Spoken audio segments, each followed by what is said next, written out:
Hi friends, അപ്പോൾ ഇന്ന് വീട്ടിലുണ്ടാക്കിയ കുബൂസാട്ടോ. ഇത് കുബൂസും പിന്നെ അൽഫാം ഉണ്ട് കേട്ടോ.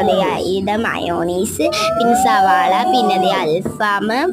അപ്പോൾ ഇത് കുബൂസും ഉണ്ട് കേട്ടോ.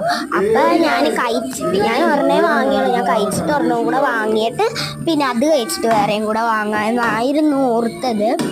ഞാൻ രണ്ടെണ്ണേ കഴിച്ചല്ലോ കേട്ടോ. രണ്ടെണ്ണം കഴിച്ചപ്പോൾ തന്നെ എൻ്റെ വയറ് നിറഞ്ഞു. നല്ല സോഫ്റ്റ് ഒക്കെ ഉണ്ടായിരുന്നു. അപ്പോൾ ഞാൻ ഇങ്ങനെ കഴിച്ചുകൊണ്ടിരിക്കുകയാണ്. നല്ല ടേസ്റ്റ് ആൻഡ് സോഫ്റ്റും ഉണ്ടായിരുന്നു. നല്ല ടേസ്റ്റ് ഒക്കെ ഉണ്ടായിരുന്നു കേട്ടോ. ഞാനിപ്പോൾ അപ്പൂൻ്റെ വീട്ടിൽ പോയിട്ട് വരുവാണ്. അപ്പോൾ കഴിക്കുമ്പോൾ നല്ല ടേസ്റ്റ് ഉണ്ട് കേട്ടോ. അപ്പോൾ നമുക്ക് കഴിക്കുന്നതെന്ന് കാണാം.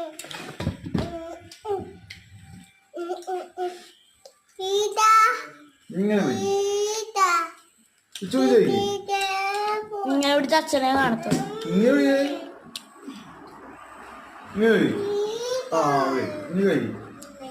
ചിക്കൻ എടുത്തെന്ന് കഴിച്ചു. അപ്പോൾ ഞാൻ ചിക്കനും കൂടി എടുത്ത് കടിക്കുന്നുണ്ട് കേട്ടോ. നല്ല ഇത്തിരി എരിവൊക്കെ ഉണ്ടായിരുന്നു. അതിൻ്റെ പൊടി ഒന്ന് കടിച്ച് നോക്കി കേട്ടോ. അതിലൊരു പൊടി ഇങ്ങനെ കുഞ്ഞായിട്ടൊക്കെ ഇട്ടിട്ടുണ്ടായിരുന്നു. പക്ഷെ ഞാൻ അതൊന്ന് കടിച്ച് നോക്കിയപ്പോൾ നല്ല എരിവുണ്ടായിരുന്നു കേട്ടോ. പിന്നെ ഞാൻ കഴിച്ച് നോക്കി.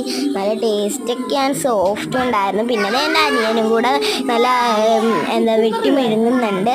ചേട്ടനാണെങ്കിൽ പറയണ്ട പൊളിയെന്നാട്ടോ പറയുന്നത്. അപ്പോൾ ഇങ്ങനെ മയോണീസി മുക്കി കഴിക്കുന്നുണ്ട് കേട്ടോ. മയോണീസി മുക്കി കഴിക്കാനാണ് നല്ല സൂപ്പർ ടേസ്റ്റ് കേട്ടോ. അപ്പോൾ നിങ്ങൾക്ക് കുബൂസ് വീട്ടിലുണ്ടാക്കിയതാണോ കഴിക്കാൻ ഇഷ്ടം, അല്ലെങ്കിൽ കടയിൽ നിന്ന് വാങ്ങിച്ച് കഴിക്കാനാണോ ഇഷ്ടം? എനിക്ക് വീട്ടിലുണ്ടാക്കിയതും ഇഷ്ടമാണ്, ഹോട്ടലിൽ നിന്നും ഉള്ളത് ഇഷ്ടമാണ് കേട്ടോ.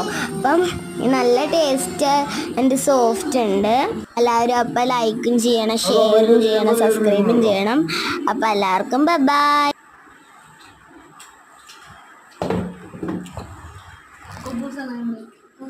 ഉപ്പു സൂപ്പർ.